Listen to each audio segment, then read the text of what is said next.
بسم اللہ الرحمن الرحیم۔ السلام علیکم میرے پیارے دوستو، یہ ہمارے پاس کلاس دہم کے اردو کی کتاب سے کچھ بہترین سی چیزیں لی گئی ہیں جو کہ آنے والے ایٹا ٹیسٹوں میں، اور اگر آپ کوئی بھی ٹیسٹ کی تیاری کر رہے ہیں جن میں اردو کا پورشن ہے تو اس میں آپ کے لیے یہ فائدہ مند ثابت ہوں گی۔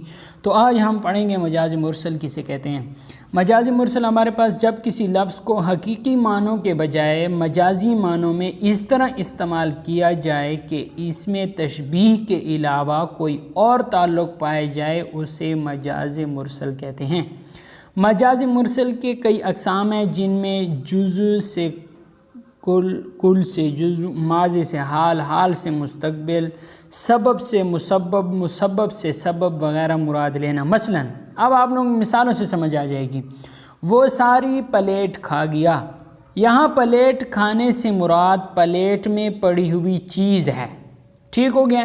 دوسری مثال، میں نے کتاب بازار سے خریدی ہے، یہاں بازار سے مراد کوئی دکان ہے۔ ٹھیک ہو گیا۔ تیسری مثال، آج اگر محنت نہ کی تو کل پچھتانا پڑے گا، یہاں کل سے مراد آئندہ آنے والا زمانہ ہے۔ اور چوتھی مثال ہے، اقبال رحمۃ اللہ علیہ نے شاعری کے ذریعے قوم کو بیدار کیا، یہاں بیدار سے مراد ہوش دلانا ہے۔ دوستو امید کرتا ہوں آپ کو مجاز مرسل کی سمجھ آ گئی ہوگی۔ اگلا جو ہے وہ ہمارے پاس ہے استعارہ۔ استعارہ کسے کہتے ہیں؟ استعارہ کے لغوی معنی ہیں ادھار لینا۔ علم بیان کی اصطلاح میں جب کوئی لفظ اپنے مجازی معنوں میں اس طرح استعمال کیا جائے کہ اس کے حقیقی اور مجازی معنوں میں تشبیہ کا تعلق پائے جائے تو اسے استعارہ کہتے ہیں۔ مثلا اس سبق کی عبارت پر غور کریں، انسان نے مادر فطرت کے بوڑھے بدن سے ایک زیور کھسوٹ لینے کی کوشش کی، کمبخت ندیدوں کی طرح جو سامنے دیکھا اپنی جیب میں ڈال دیا۔ یہ ندیدوں کی طرح، یا آپ اس کی کریکشن کر سکتے ہیں، یہاں نام تو زیور کا لیا لیکن اس سے مراد وہ چیزیں ہیں جو فطرت کا حسن بڑھاتی ہیں۔ اس طرح نام تو جیب کا لیا لیکن مراد یہ ہے کہ انسان نے فطرت کے تمام چیزوں پر قبضہ کر لیا۔ اس عبارت میں زیور اور جیب کے الفاظ بطور استعارہ استعمال ہوئے ہیں۔ اس طرح کسی عالم فاضل شخص کی موت پر جب یہ کہا جاتا ہے کہ ایک چراغ اور بجھ گیا، عالم فاضل شخص چراغ تو نہیں ہوتا لیکن چراغ کی طرح علم کی روشنی پھیلاتا ہے۔ افسانہ کسے کہتے ہیں؟ افسانہ سے مراد وہ مختصر تحریر، قصہ، کہانی یا واقعہ ہے جس کے تمام افراد یا کردار خیالی ہوتے ہیں۔ افسانے کو انگریزی میں فکشن کہتے ہیں۔ اس میں ادیب زندگی کے کسی ایک گوشے پر روشنی ڈالتا ہے۔ ٹھیک ہے، یہ بعض اوقات آتا ہے کہ افسانے میں زندگی کے سارے پہلوؤں پر روشنی ڈالی جاتی ہے یا ایک پہلو پر روشنی ڈالی جاتی ہے، تو یہ کسی ایک پہلو پر یعنی کسی ایک گوشے پر روشنی ڈالتا ہے۔ افسانہ اپنی اختصار کی بنا پر ایک ہی نشست میں پڑھا جا سکتا ہے۔ یہ اردو میں مغربی ادب کے زیر اثر آیا ہے۔ کون سے؟ مغربی ادب کے زیر اثر آیا ہے۔ اردو میں افسانے کا باقاعدہ آغاز 20ویں صدی کے اوائل میں ہوا اور سجاد حیدر یہ یلدرم اردو کے پہلے افسانہ نگار مانے جاتے ہیں۔ دوستو آپ لوگوں کو جو ہے نا استعارہ، افسانہ، مجاز مرسل کی سمجھ آ گئی ہوگی۔ اب ہم بات کہتے ہیں ضرب المثل کی۔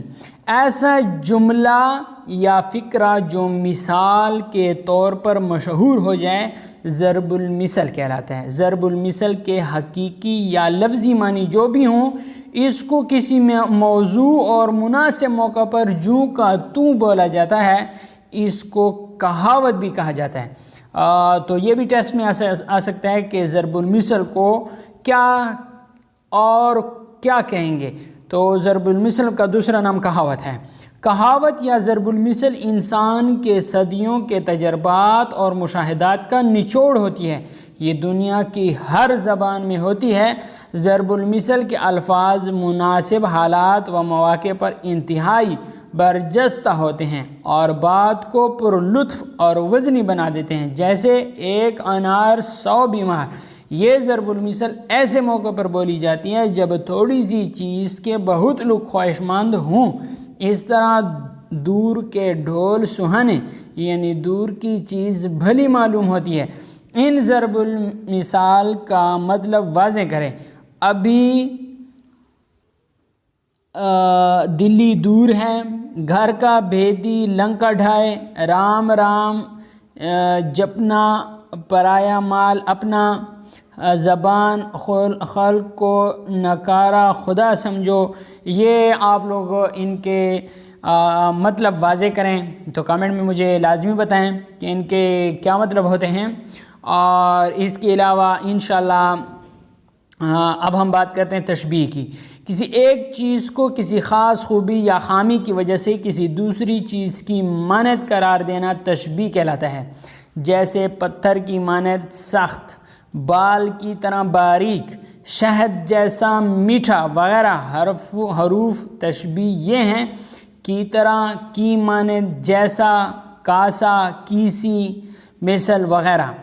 مزاح نگاری کیسے کہتے ہیں؟ مزاح کے لغوی معنی ہنسی مذاق کے ہیں۔ بعض اوقات یہ بھی ٹیسٹ میں آ سکتا ہے کہ مزاح نگاری کے لغوی معنی ہنسی اور خالی جگہ کے ہیں، تو خالی جگہ میں آپ لوگوں نے کیا لکھنا ہے، پھر نیچے آپشن ہوں گے تو اس میں مذاق بھی ہوگا تو آپ نے مذاق کے ہیں یہ لکھ دینا ہے۔ جس طرح پچھلے ٹیسٹوں میں آیا تھا کہ گیت کے لغوی معنی ایک بتایا گیا تھا اور دوسرا پوچھا گیا تھا کہ کیا ہیں، اور اس طرح یہ بھی آ سکتا ہے کہ مزاح نگاری، مزاح کے لغوی معنی ہنسی اور مذاق کے ہیں۔ ادبی اصطلاح میں مزاح نگاری سے مراد ایک ایسی تحریر ہے جو حقیقی مسکراہٹ یا ہنسی پیدا کرے۔ مزاح کو ظرافت سے بھی تعبیر کیا جاتا ہے۔ کس سے؟ ظرافت سے بھی تعبیر کیا جاتا ہے۔ ظرافت اور مزاح میں ایک فرق واضح ہے اور وہ یہ کہ ظرافت کا مقصد محض ہنسانا ہے۔ ظرافت کا مقصد محض ہنسانا ہے اور اس ہنسی میں اکثر اوقات عامیانہ پن بھی پیدا ہو جاتا ہے، جبکہ مزاح نگاری محض ہنسی پیدا نہیں کرتا بلکہ غور و فکر کی بھی دعوت دیتا ہے۔ بقول مشتاق احمد یوسفی، میں اس کو مزاح تصور کرتا ہی نہیں جو غور و فکر کی دعوت نہ دے۔ مزاح وہ ہے جو تفکر پیدا کرے۔ تو اس میں بہت سے MCQs آ سکتے ہیں کہ ظرافت کا مقصد کیا ہے؟ اس کا مقصد ہے محض ہنسانا۔ اور مشتاق احمد یوسفی کے بقول، میں اس کو مزاح تصور کرتا ہی نہیں جو غور و فکر کی دعوت نہ دے۔ تو مزاح کو کیا غور و فکر کی دعوت بھی، غور و فکر بھی اس کے ساتھ جڑا ہوا ہے، تو یہ ابھی آپ اپنے ذہن میں رکھیں، ٹیسٹ میں یہ بھی آ سکتا ہے۔ دوستو امید کرتا ہوں آپ کو اس ویڈیو سے بہت کچھ سیکھنے کو ملا ہوگا۔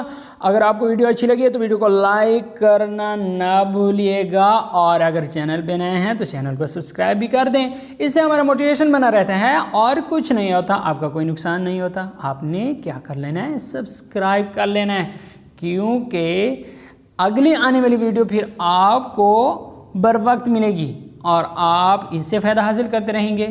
ویڈیو دیکھنے کا شکریہ۔